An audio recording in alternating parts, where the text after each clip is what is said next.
dieselfde bril. Nou as jy saam met my en Eddie gewerk het, sou jy weet hoeveel tyd spandeer ons om 'n bril te soek. En dan sal jy nie sê, nie so gebruik my bril, maar die fokus is nie dieselfde. Jy weet, Nico se bril is 'n 1.5. Want dit vat te lank om my eie bril te soek, want dit is 'n lastige ding. 'n Bril is 'n lastige ding. As jy nie al die tyd nodig het nie, net wanneer jy moet klein goedjies kyk. Maar kan dit wees dat ons deur dieselfde bril kan kyk in ons geestelike lewens? Kan ons dieselfde rigting kyk, dieselfde beginsels hê, dieselfde Here aanbid? Maar kom ons kyk 'n bietjie, wat sê die woord? Psalm 133 vers 1. A psalm of ascents of David. Behold, behold, how good and how pleasant it is for brethren to dwell together in unity. It is like the precious ointment poured on the head that ran down on the beard, even the beard of Aaron, the first high priest, that came down upon the collar and skirts of his garment, consecrating the whole body.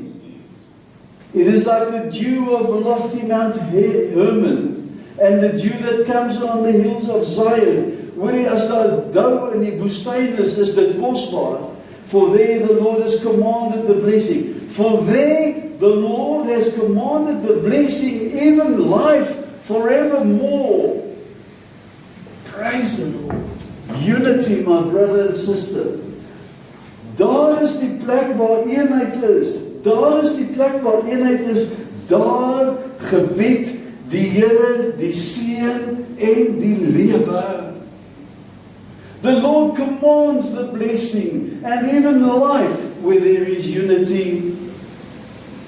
En eenheid is waar God se teenwoordigheid rus. Unity does not mean that all of us have to be the same. Unity does not erase the differences in personalities or culture or giftings or callings. Eenheid is eenheid van hart, eenheid van gees en doel. Eenheid is mense wie liefde bo ego verkies. Eenheid is mense wie vrede kies bo verdeeldheid en gesamentlike doelstelling oor persoonlike agendas. Waar eenheid beskerm word, is God se teenwoordigheid welkom. Maar natuurlik, eenheid moet begin met liefde. Kolossense 3:14. En bekleed julle bo dit alles met die liefde wat die band van die volmaaktheid is. Love, my brother and sister, is glue. It is the glue that holds God's people together. Love is not one more thing that has to be added to a list of virtues. Paul says that we must put love over all the other virtues like a garment worn over everything else. Die liefde bedek alles. Liefde hou elke geestelike gawe in plek. Eenheid is nie net waar een visie gedeel word nie. Eenheid is waar liefde heers. 'n Gemeente kan doelstellings hê. Hulle kan strategiese planne hê. Maar sonder liefde kan die mooi bedoelinge eerder punte van spanning word as sterkte. Paulus leer dat liefde bind al die ander eienskappe saam. Korintiërs 13, die hoofstuk van liefde, jy ken dit. Maar sonder liefde word geduld beproef. Sonder liefde word nederigheid afgedwing. Sonder liefde is vriendelikheid selektief. Sagtheid hang van omstandighede af. Vergifnis word stadig gegee en dit word beskerm. It is love that holds people together when personalities clash, when expectations differ, and when misunderstandings arise. Dit is baie maklik om in eenheid te wees as almal saamstem. Dit is moeiliker en dieselfde tyd is dit kragtiger om in eenheid te bly wanneer opinies verskil, wanneer emosies seer gekry het, wanneer kommunikasie afgebreek het. Liefde kies verhouding eerder as om altyd reg te wees. Liefde absorbeer spanning eerder as om dit te vermeerder. Liefde gebruik nie die waarheid as 'n wapen teen mense nie.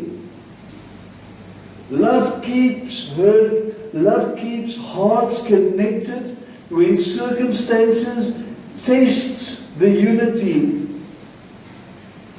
It is so that when love grows cold, unity starts to weaken and conflict becomes visible. Waar liefde beoefen word, daar staan eenheid sterk, ongeag die druk, teleurstellings of vertragings. Hoor jy die rooi letterwoorde, Johannes 13:35.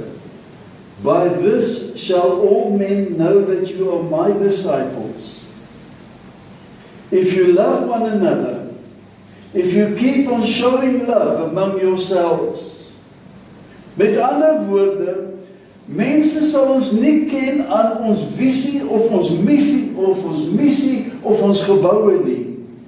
Liefde sal die uitstaande eienskap wees wat ons definieer as ware Christene.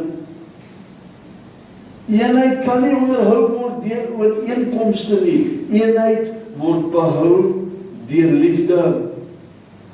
Ooreenkomste of reëlings mag tydelik werk, maar liefde is meer as 'n ooreenkoms. Ooreenkomste kan verander wanneer omstandighede verander, maar liefde bly al verander die omstandighede. Jy sien, omstandighede is afhanklik van mense wat dieselfde dink, maar liefde is dieper. Liefde heg waarde aan mense in plaas van die omstandighede. Ons verhouding met mekaar is veral belangrik in 'n kerk wie God se teenwoordigheid wil huisves. God's nature is love, we know that. And when love is welcomed, His presence will be there. How good and how pleasant it is for brethren to dwell together in unity. For there the Lord commands the blessing, even life forevermore. The blessings flow in the place of unity. Unity remains where love is found. Love is not passive. Love is experienced even when it is inconvenient. Paul says, put on love. Bekleed julle met liefde. Met ander woorde, eenheid gebeur nie net van self nie, maar deur dade van liefde, om te kies om te luister, om te kies om te vergewe, om mekaar se menswaardigheid te beskerm, en om met genade te praat, eerder as frustrasie, en om daar te wees, eerder as om te draai, en weg te staan. Waar liefde beoefen word, word eenheid beskerm. Waar eenheid beskerm word God se teenwoordigheid verwelkom. Waar God se teenwoordigheid verwelkom word, daar rus sy seën. Matthew 5 verse 9 says,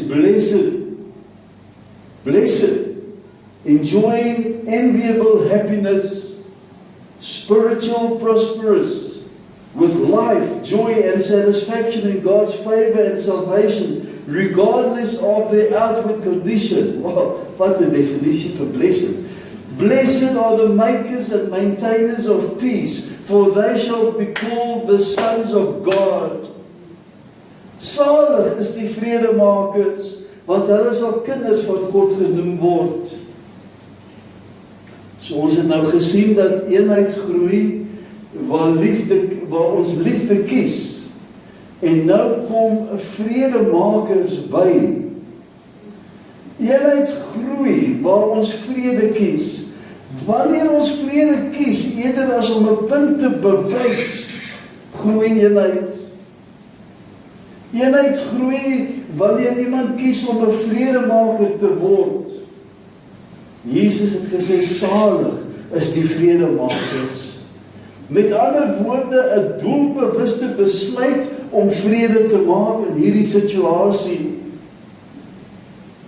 Vrede en eenheid is nie net outomaties nie. Vrede maak is 'n doelbewuste besluit. Vrede maak is 'n besluit om in 'n ongemaklike situasie toe te tree en spasie te maak vir restaurasie, eerder as om net stil te bly en weg te stap.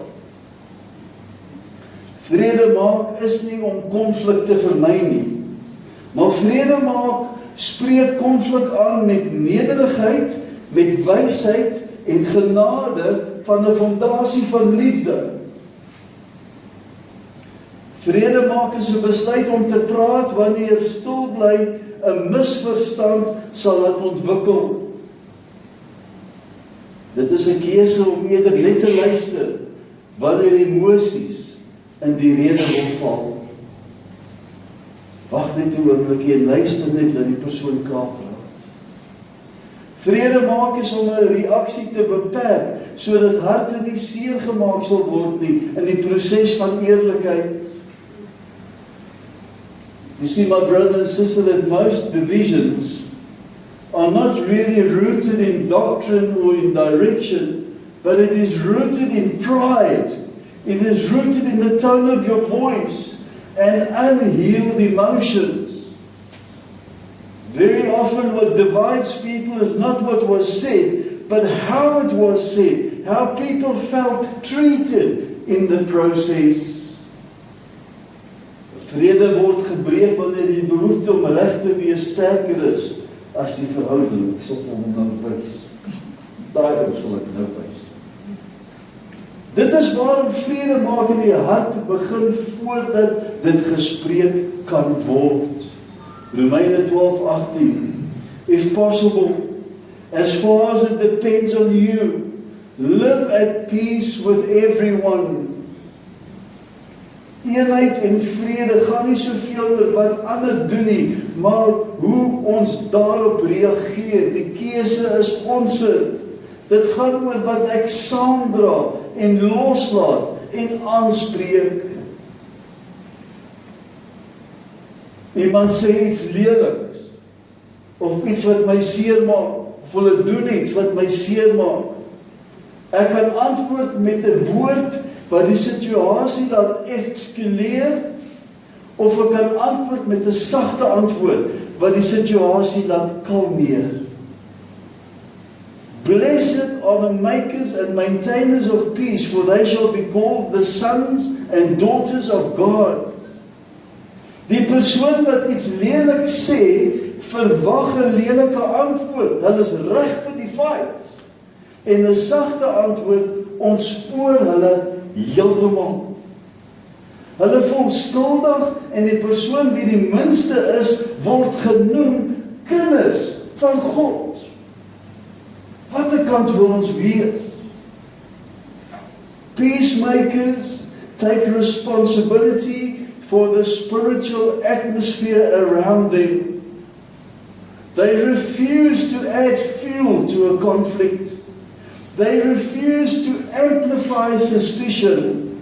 They refuse to rehearse word and word and word the offense. They do not bring it up all the time. Peacemakers work quietly and courageously to rebuild trust and relationships. Vredemakers weerspieël regtig die hart van ons Vader. Dit was juis Jesus se missie, om vrede en versoening te herstel tussen God en 'n gefalle mens. Jesus het van die hemel neergedaal om versoening te bewerkstellig. Hoor wat sê 2 Korintiërs 5:18. But all things are from God, who through Jesus Christ reconciled us to himself, received us into favor, brought us into harmony with himself, and gave to us the ministry of reconciliation. And gave to us the ministry of reconciliation. Dis ons bediening, that by word and deed we might aim to bring others into harmony with him.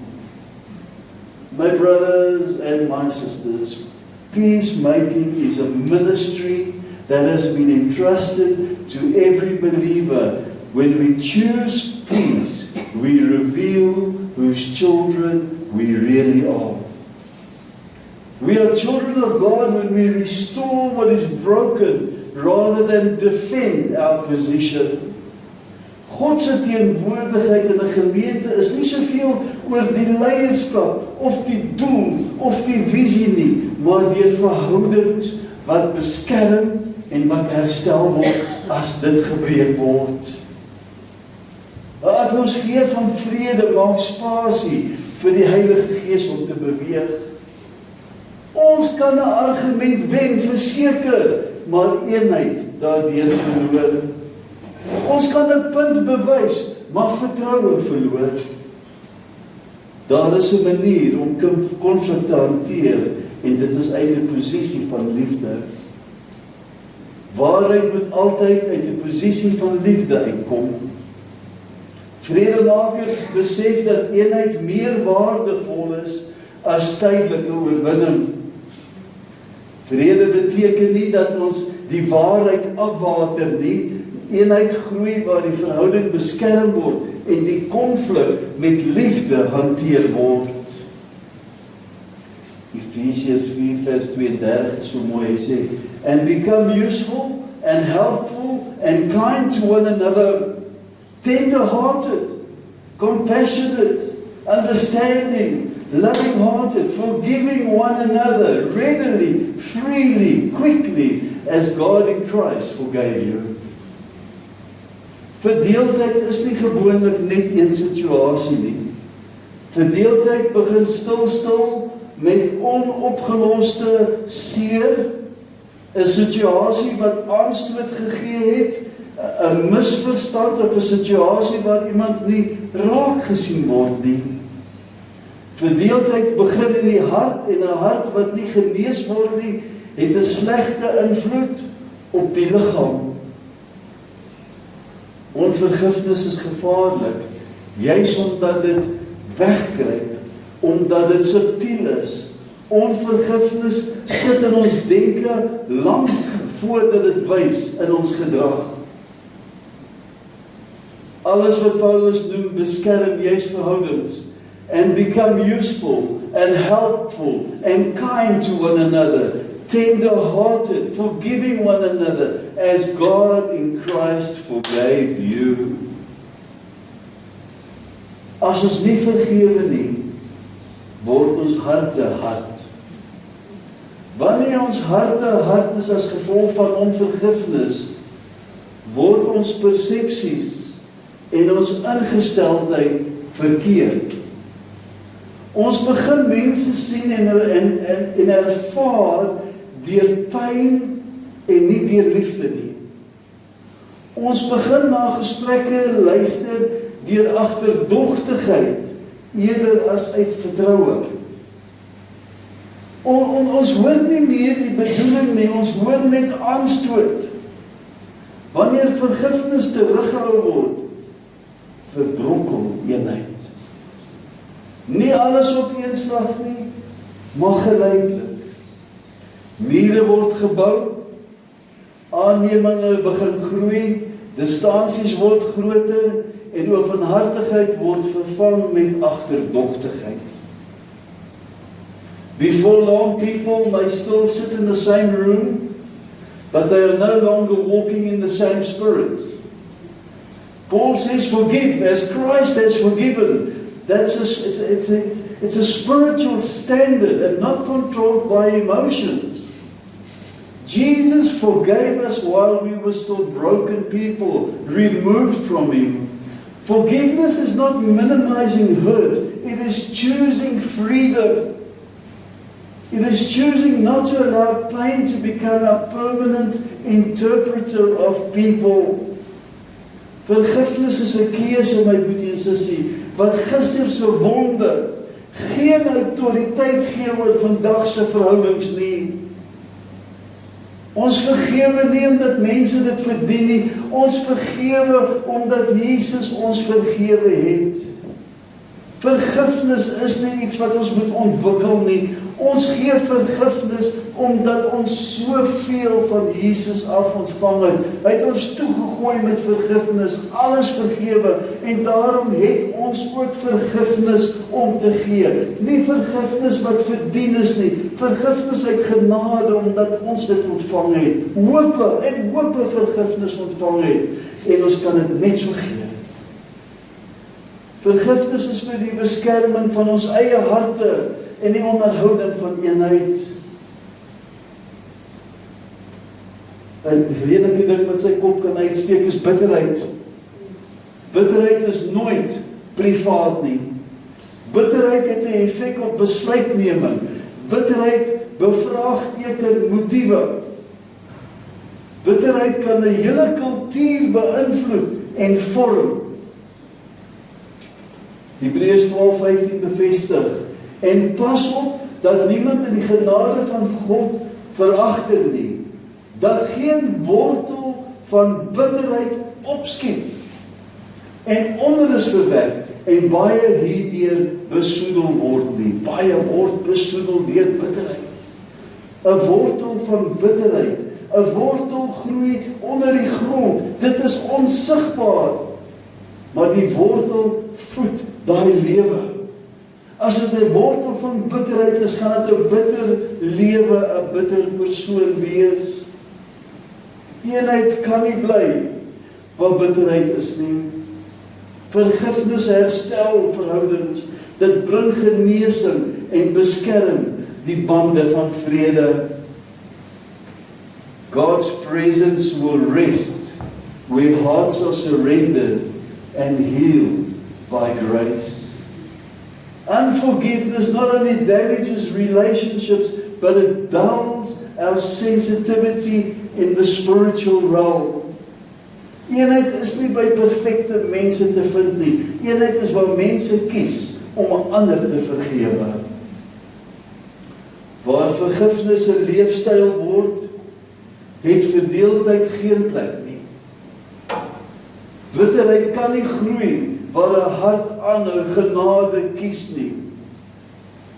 Ephesians 4:2 sê, living as becomes you with complete lowliness of mind, humility and meekness, unselfishness, gentleness, mildness, with patience, bearing with one another and making allowances, because you love one another. Be eager and strive earnestly to guard and keep the harmony and oneness of the Spirit in the binding power of peace. Is dit nie kragtige woorde nie? Eenheid moet beskerm word, my boeties. As jy nou weet, ek onthou prof en klomp mense het dit al getuig, dat wanneer hulle inkom, die eerste ding wat hulle ervaar is liefde. En mag het so wees, my boetie en sussie, dat wanneer ons groei, wanneer ons uit ons nade uitbars, dat liefde nog steeds nommer 1 sal wees. Laat ons nie aanstoot sal neem as 'n ander kultuur hier instap nie. Laat ons nie aanstoot sal neem as daai ou so gesê het of so aangetrek het nie, maar laat liefde oorheers. Eenheid is 'n geskenk van Vader, maar die bewaring daarvan rus by ons. Paulus sê, behou die eenheid. Eenheid bestaan reeds in ons deur die Heilige Gees, want ons is saam deur die Heilige Gees in die liggaam van Christus ingedoop. Eenheid bestaan reeds deur die Heilige Gees wie in ons woon. Ons is een liggaam en die verantwoordelikheid is by ons om die eenheid te bewaar. Moenie vinnig wees om op jou perdjie te spring, omdat daai ou dit of dat gesê het nie. Ons beskerm slegs wat ons ontvang het. Ons het dit ontvang van die Here, vrede ontvang, eenheid ontvang, liefde ontvang. Ons is verantwoordelik om dit te beskerm. Paulus stel dit duidelik, hy sê strewe ernstig om die eenheid van die Gees te bewaar. Paul gives us 4 practical tools to protect unity. Firstly, he says, be humble. Admit when we are wrong.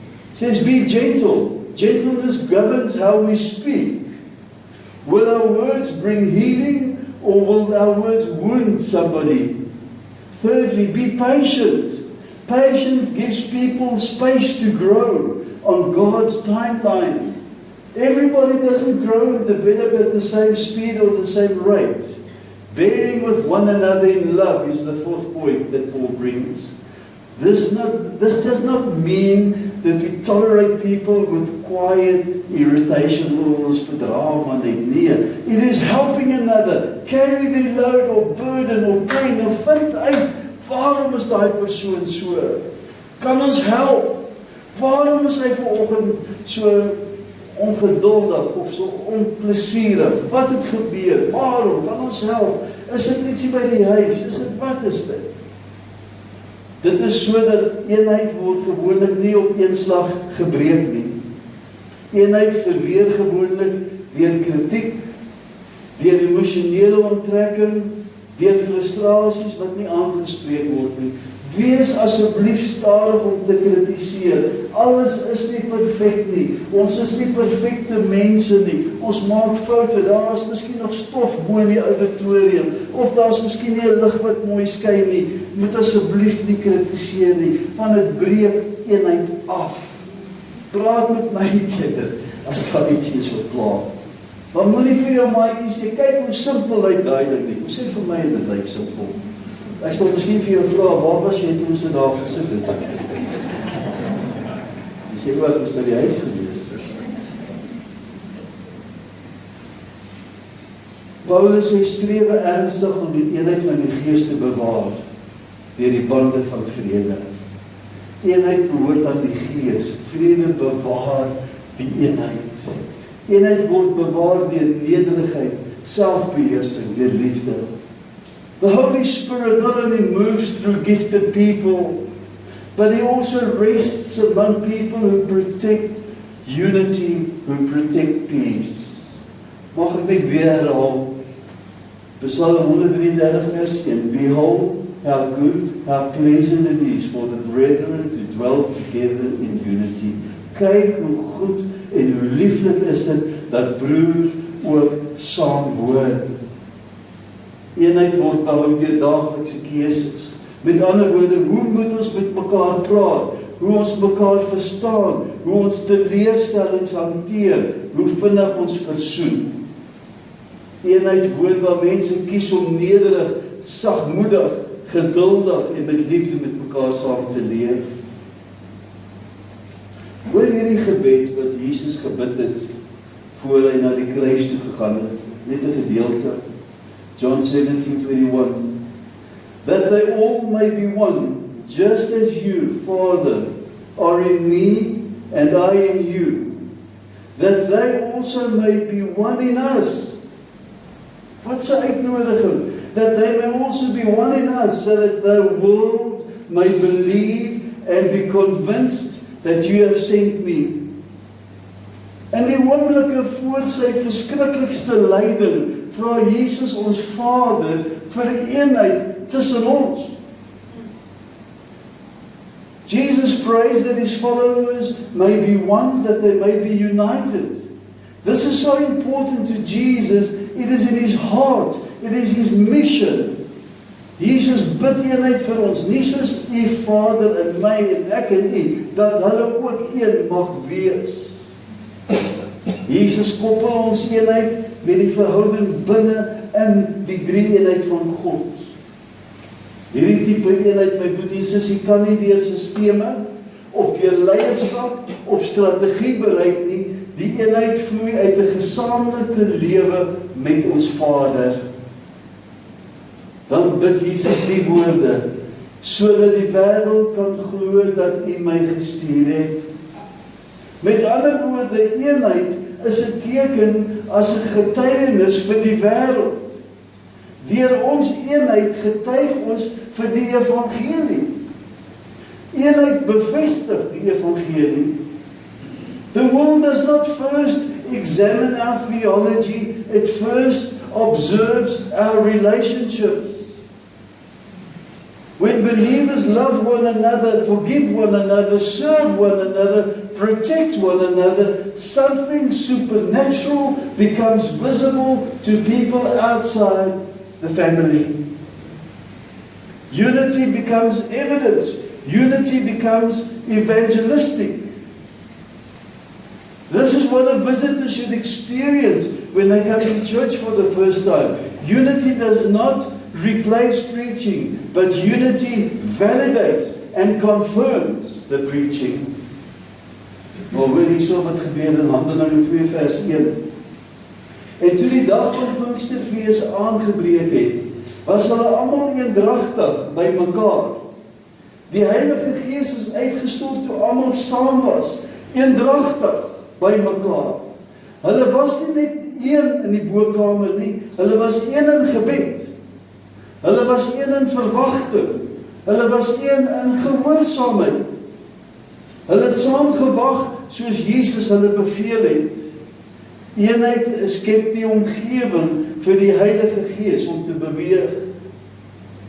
Pentecost was supernatural and it depended on relationship.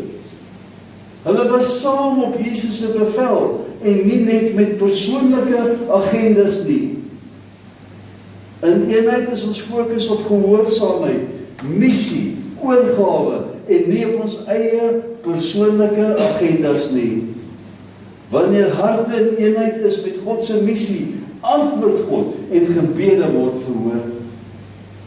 Die Gees het geval op 'n gemeenskap wie in eenheid saam gestaan het. Hierdie het diepgaande betekenis vir 'n kerk wie begeer om God se teenwoordigheid te huisves. Dis ons begeerte. Ons vra die Here gereeld vir die werking van die vyfvoudige bediening. Maar wat gaan gebeur? Gaan ons mekaar verdra? Gaan ons mekaar kritiseer? As iemand opstaan en tale praat en niemand is hier om dit uit te lê nie, gaan ons vinnig wees om te kritiseer, want daai ou tale gepraat en dit was nie, hy's 'n valse profeet. Hoe is ons harte, my boeties en sissies? Is ons regtig in eenheid? Eenheid vervang nie gebed nie. Eenheid maak gebed kragtig. Eenheid vervang nie geloof nie. Eenheid versterk geloof.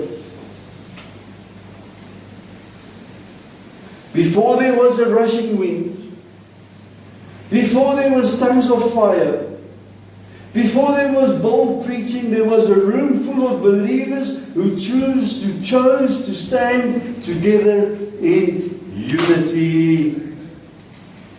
Romans 15 verse 5 says, and may the God who gives the power of patient endurance, now may the God who gives the power of patient endurance, steadfast, and who supplies encouragement, grant you to live in such mutual harmony and such full sympathy with one another in accord with Christ Jesus. That together, verse 16, that together you may unanimously, with united hearts and one voice, praise and glorify the God and Father of our Lord Jesus Christ, the Messiah. Wow! Eenheid en aanbidding bring eer aan ons Here en lok sy teenwoordigheid nader.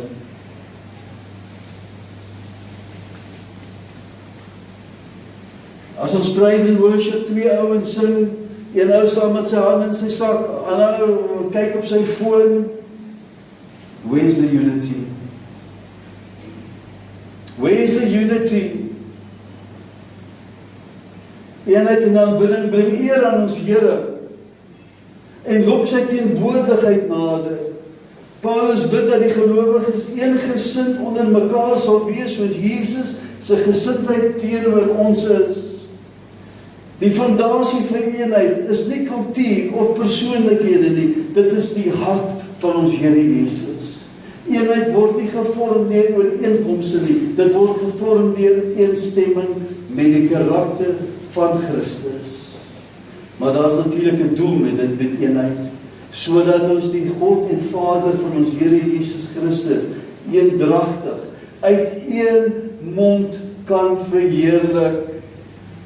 Notice the connection, one mind, one voice, one purpose, to glorify our Father. Wanneer aanbidding uit harte wat in eenheid is voorkom, gebeur daar iets kragtig in die geestelike atmosfeer. Eers eenheid word 'n woonplek vir die Gees van God. Paulus beklemtoon, hy sê God se woonplek word gevind waar hy eendragtelik uit een mond verheerlik word. Eenheid is nie perfeksie nie, maar eenheid is ooreenstemming, een doel.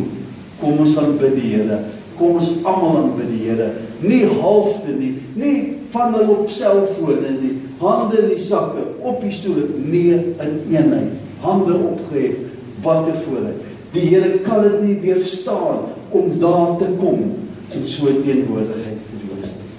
Ek wil begin om af te sluit. There's a place where God chooses to bless.